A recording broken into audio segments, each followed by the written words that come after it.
Hello students, today we will do the chapter Liberty and Discipline by Sir William Slim. So let's start with the explanation. When you get in your car or on your bicycle, you can choose where you want to go. कि जब हम कहीं travel कर रहे हैं, चाहे bicycle पे चाहे कार पे, तो हम चूज़ करते हैं कि हमने कहाँ जाना है. That is liberty. हमें फुल लिबर्टी होती है कि कहीं भी हम ट्रेवल कर सकते हैं. बट एज यू ड्राइव और ride through the streets you will keep to the left of the road. That is discipline.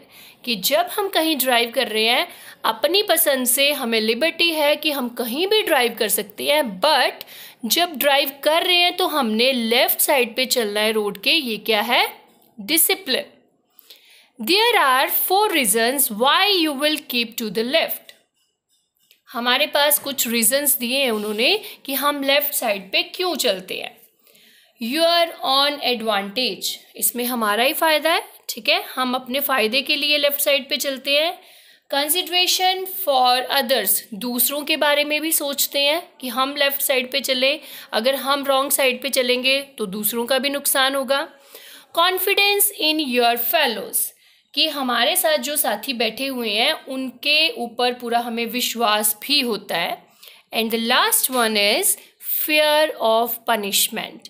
कि हमें पनिशमेंट का भी डर होता है कि अगर हम रॉन्ग साइड पे चलेंगे तो हमें पनिशमेंट भी मिल सकती है.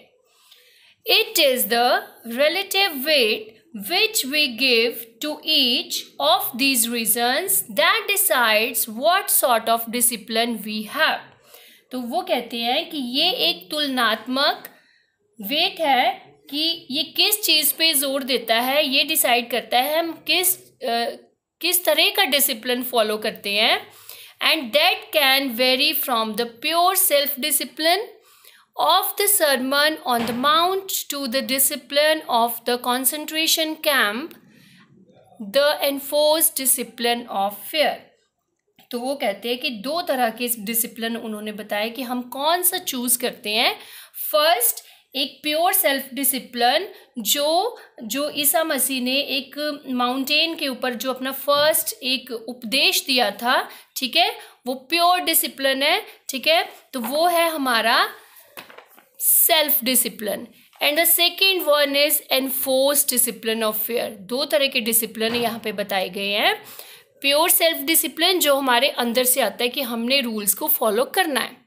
Second is discipline of fair, enforced discipline, कि जिससे हम वैसे तो हम किसी का कहना नहीं मान रहे, रूल्स को फॉलो नहीं कर रहे, लेकिन अगर हमारे ऊपर वो एनफोर्स किया जाए कि हमें पनिशमेंट मिलेगी. कितने रूल्स उन्होंने लगा दिए कि अगर आपने ये नहीं रूल्स को फॉलो किया तो आपको पनिशमेंट मिलेगी. तो वो डर की वजह से हम फिर वो रूल को एक्सेप्ट करते हैं. तो वो कौन सा हुआ? एनफोर्स्ड डिसिप्लिन, जिसको आपके ऊपर एनफोर्स किया गया. Next paragraph. In spite of all our squabbles, the British are united when it comes to most of the things that matter, and liberty is one of them. तो वो कहते हैं squabbles जो little fights, like little fights, कि unimportant fights, कि जो Britishers हैं जब बात आती है उनकी कि छोटे छोटे झगड़ों के बावजूद भी उनमें यूनिटी है. उन्होंने बोला है कि उनमें वो यूनाइटेड होके रहते हैं. And liberty is one of them. So तो क्या बोला है उन्होंने? ब्रिटिशर्स यूनाइटेड रहते हैं. तो जब बात आती है कि बहुत इम्पॉर्टेंट चीज़ों की और वो उसमें यूनिटी रहती है और लिबर्टी उसमें से एक है. तो हम किस तरह की लिबर्टी, हम किस तरह के फ्रीडम को मानते हैं? We believe in freedom to think what we like, say what we like, work at what we like and go where we like. तो हम कैसा फ्रीडम चाहते हैं कि जो हमें अच्छा लगता है वही हम कर रहे हैं, जो काम हमें अच्छा लगता है वो काम हम कर रहे हैं, जहाँ जाने को मन कर रहा है हम वहाँ जा रहे हैं. Discipline is a restrain on liberty. तो वो कहते हैं कि जो डिसिप्लिन है वो लिबर्टी के ऊपर एक रोक है. So many of us have a very natural inclination to avoid us. So many of us have a natural, वो एक झुकाव है हमारा कि हम इससे बचने के लिए बचते हैं इससे, बट वी कैन नॉट, हम बच नहीं सकते. हमें ट्राई करते हैं कि हम इससे बचें, लेकिन हम बच नहीं सकते. Man ever since the dim prehistoric past has had no option but to accept the discipline of some kind. तो वो कहते हैं कि डिम प्री हिस्टोरिक टाइम से ही चला आ रहा है कि हमारे पास कोई ऑप्शन नहीं होती, हमें डिसिप्लिन को किसी भी हालत में एक्सेप्ट करना ही पड़ेगा. For a modern man living in complex communities in which every individual is dependent on others, discipline is more than ever unavoidable. तो वो कहते हैं कि हम अभी मॉडर्न टाइम की बात करें कि हम कॉम्प्लेक्स कम्युनिटीज़ में रहते हैं, ठीक है, अलग अलग सोसाइटी बनी हुई है, सो हम एक दूसरे के ऊपर डिपेंड हैं, तो वहाँ पे हम डिसिप्लिन को अवॉइड कर ही नहीं सकते. जो रूल्स सोसाइटीज़ के बने हैं, कम्युनिटीज़ के बने हैं, तो उन रूल्स को फॉलो करना पड़ेगा. अगर एक नहीं फॉलो करेगा तो दूसरा नहीं करेगा, तीसरा नहीं करेगा, तो वो फिर हमें वो इन्फोर्स डिसिप्लिन करवाएंगे कि हमें किसी भी हालत में जो रूल्स सोसाइटी ने, उनके हेड ने बनाए हैं, तो वो उनको फॉलो करना ही पड़ेगा.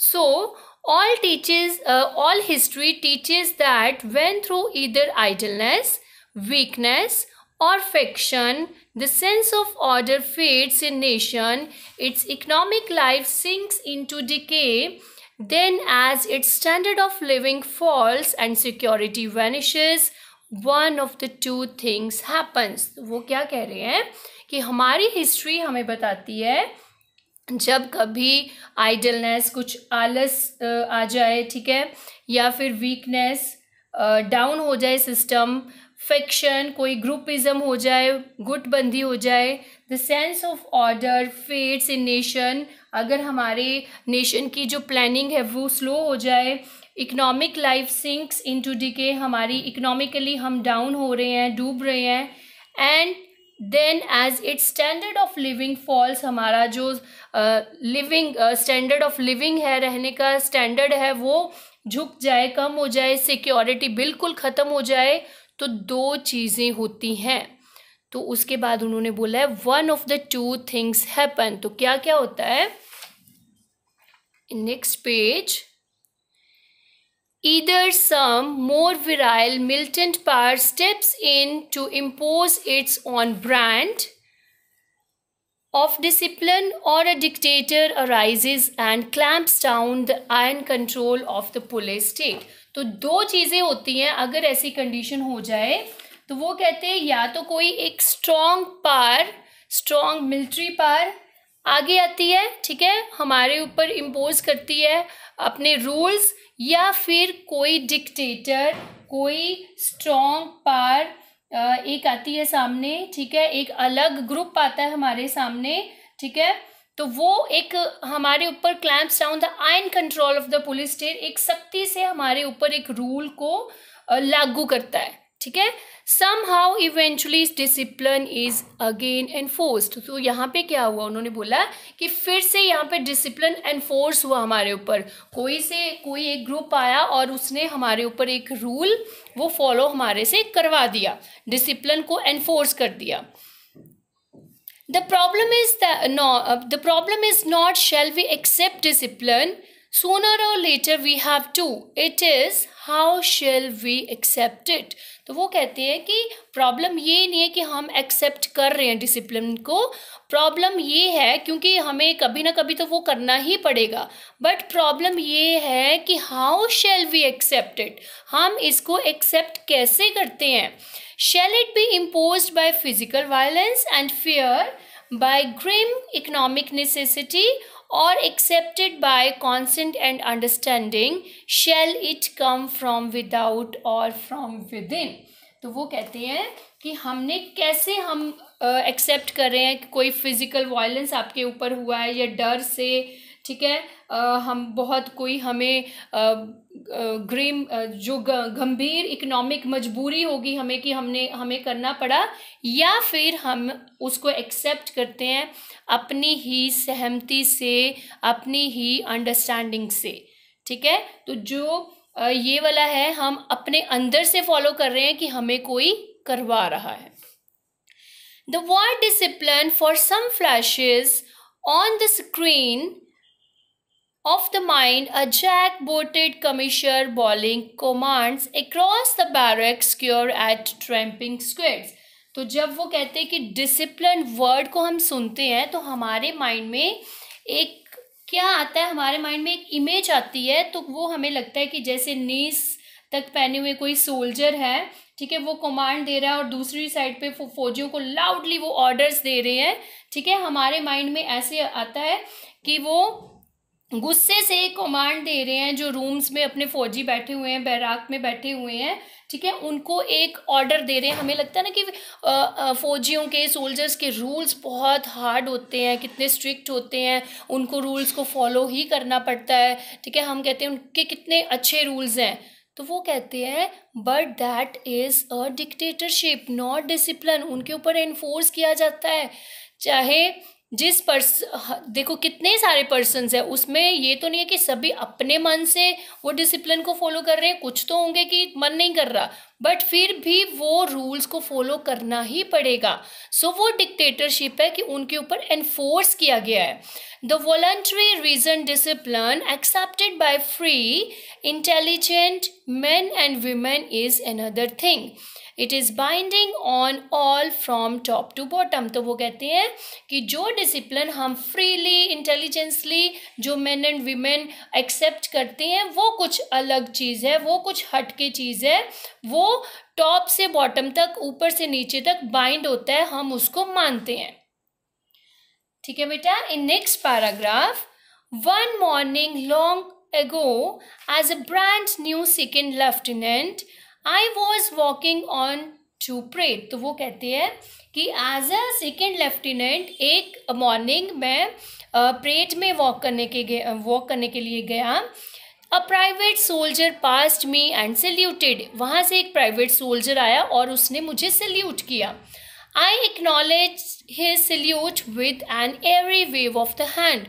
तो अभी जब उसने सल्यूट किया तो इन्होंने, लेफ्टिनेंट ने भी रिप्लाई कैसे कर दिया, एरी वेव में, मीन्स ऐसे हाथ हिला के उसको रिप्लाई कर दिया। Suddenly behind me a voice rasped out my name. I spun round and there was my colonel for whom I had a most wholesome respect, and with him the regimental sergeant major of whom also I stood in some awe। तो वो कहते हैं कि suddenly मुझे एक आवाज़ आई, रूखी सी आवाज़ आई मुझे एक, ठीक है, तो आई स्पन, मैं जल्दी से वहाँ से मैंने एक राउंड लिया, मीन्स ऐसे फेस टर्न किया, तो वहाँ पे मेरे कॉर्नल थे, ठीक है, तो जिनकी मैं बहुत रिस्पेक्ट करता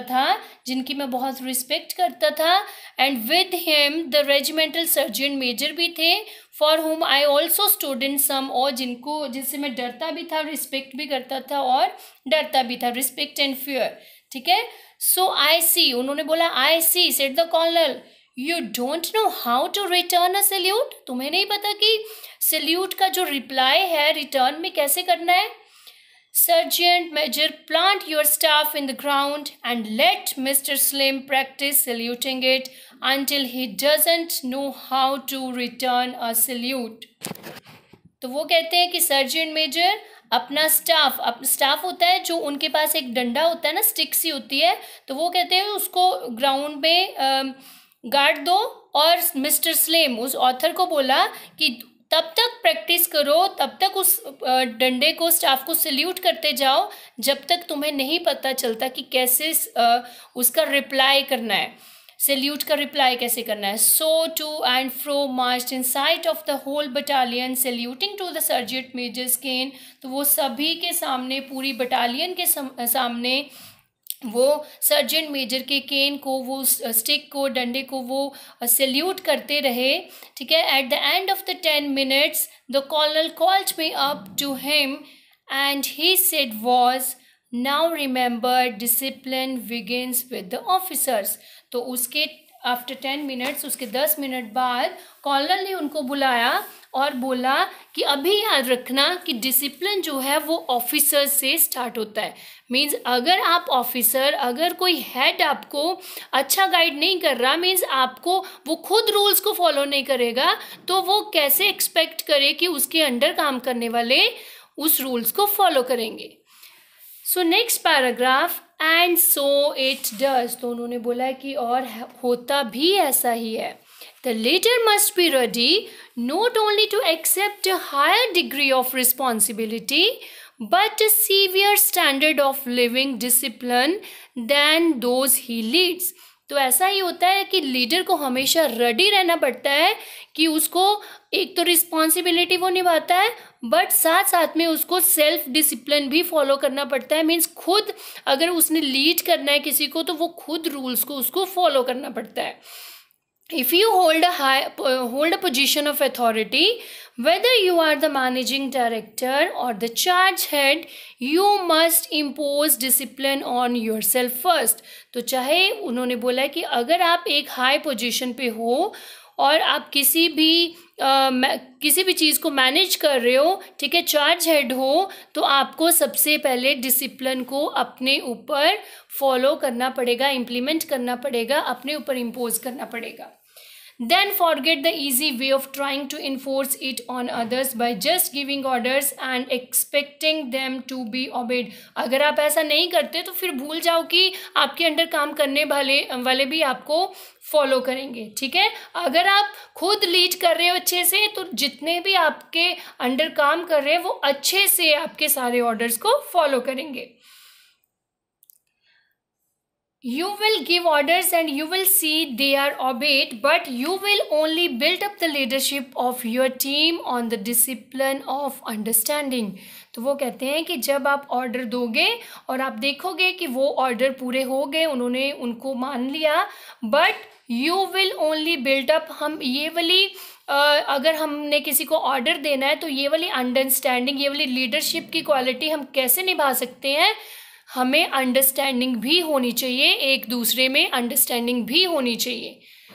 There is more to a soldier's discipline than the blind obedience, and to take man into your confidence is not a new technique invented in the last war. तो वो कहते हैं कि सोल्जर के डिसिप्लिन में एक blind ऑबिडियंस से ज़्यादा कुछ भी नहीं है. ठीक है, उनको मानना ही पड़ता है. और अपने to take man into your confidence, कि किसी को अपने कॉन्फिडेंस में लेना, ये कोई पुरानी, it is not a new technique, ये कोई न्यू टेक्निक नहीं है, ये पुराने टाइम से चला आ रहा है, invented in the last war.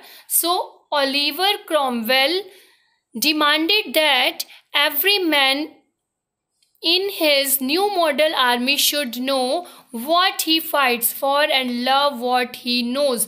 तो ओलिवर क्रॉमवेल क्या बोलते हैं कि हर एक पर्सन को, हर एक मैन को, जो अपने न्यू आर्मी के मैन हैं, उनको ये पता होना चाहिए कि हम किसके लिए वो लड़ रहे हैं और अपने काम से वो उसको प्यार होना चाहिए. ठीक है, सब्स्टिट्यूट वर्क फॉर फाइट, हम कहते हैं कि वो लड़ने के लिए गया है, ठीक है, लड़ाई में गया है, तो उस लड़ाई वर्ड को वर्क में कहते चेंज कर दो. And you have the essence of industrial discipline to you, to know what you work for and to love what you know. तो इससे क्या होगा, हमें इंडस्ट्रियल डिसिप्लिन का एक निचोड़ भी मिल जाएगा. तो अपने काम को अच्छे से जानना है और उस काम को हमने प्यार करना है. ठीक है, so it is only discipline that enables man to live in community and yet retain individual liberty. तो ये वही डिसिप्लिन है जो हमें कम्युनिटी में रहना सिखाता है और इससे हमारी सभी की पर्सनल जो है लिबर्टी, पर्सनल फ्रीडम भी बनी रहती है.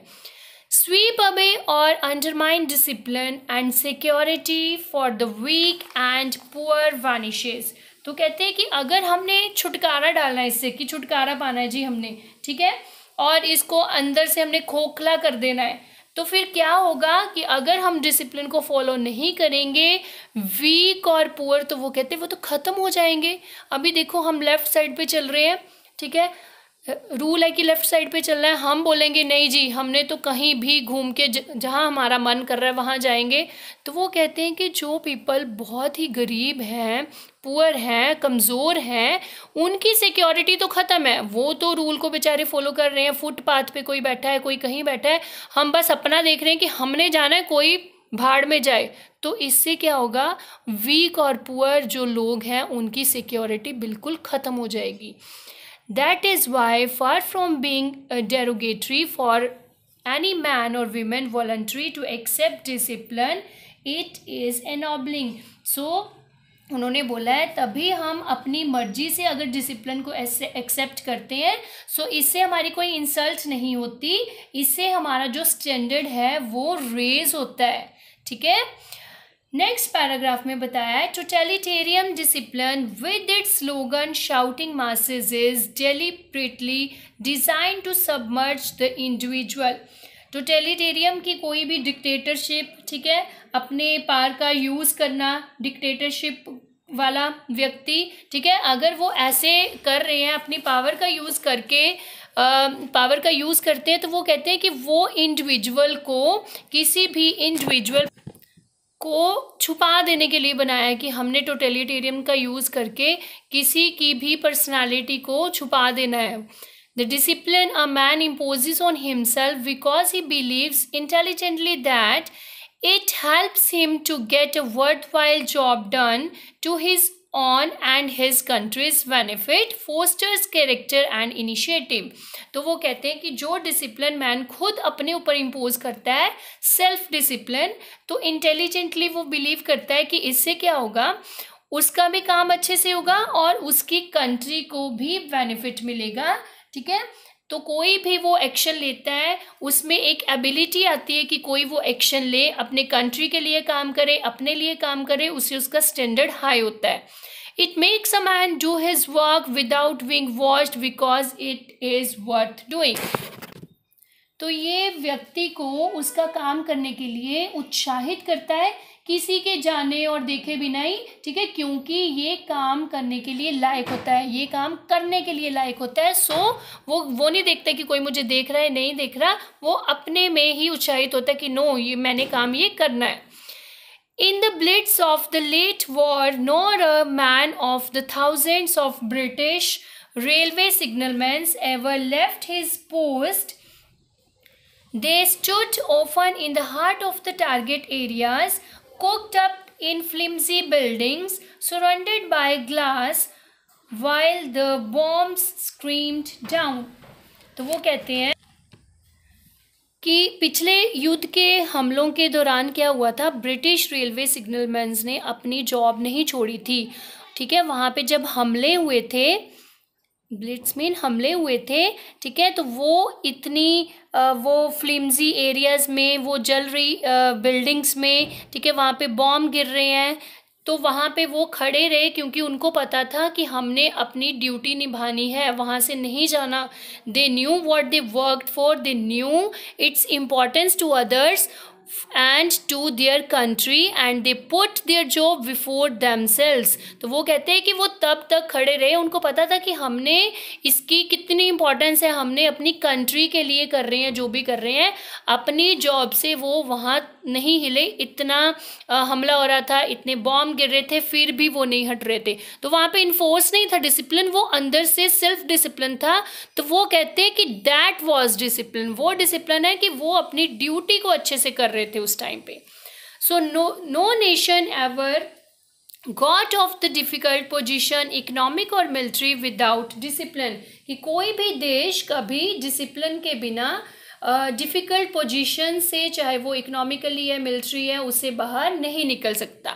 सो डेमोक्रेसी मीन्स, यहाँ पे अभी डेमोक्रेसी के बारे में बताया है, democracy means that responsibility is decentralize and that no one can shirk his share of the strain. तो डेमोक्रेसी का मीन क्या है, वो रिस्पॉन्सिबिलिटी को निभाना, रिस्पॉन्सिबिलिटी सेंट्रलाइज्ड होनी चाहिए और कोई भी अपने काम से जी नहीं चुरा सकता।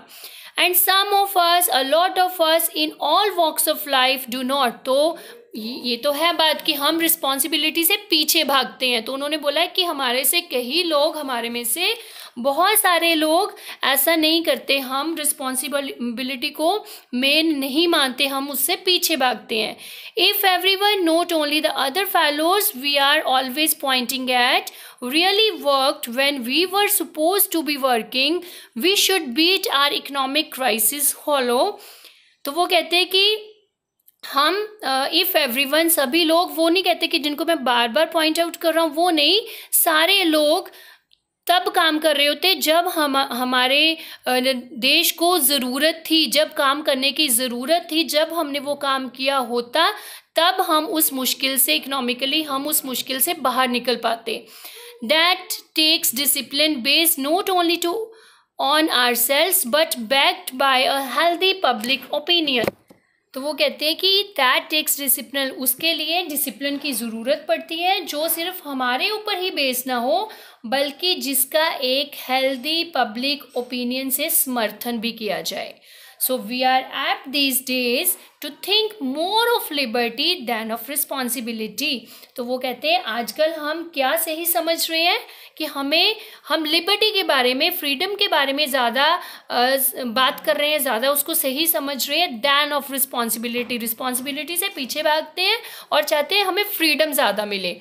But in long run we never get anything worth having without paying something for it. तो वो कहते हैं ना कि जैसे पाने के लिए कुछ खोना भी पड़ता है, तो सेम कि अगर हमें वो लिबर्टी चाहिए, फ्रीडम चाहिए, तो उस डिसिप्लिन को फॉलो भी करना पड़ेगा, उस रिस्पॉन्सिबिलिटी को निभाना भी पड़ेगा। Liberty is no exception.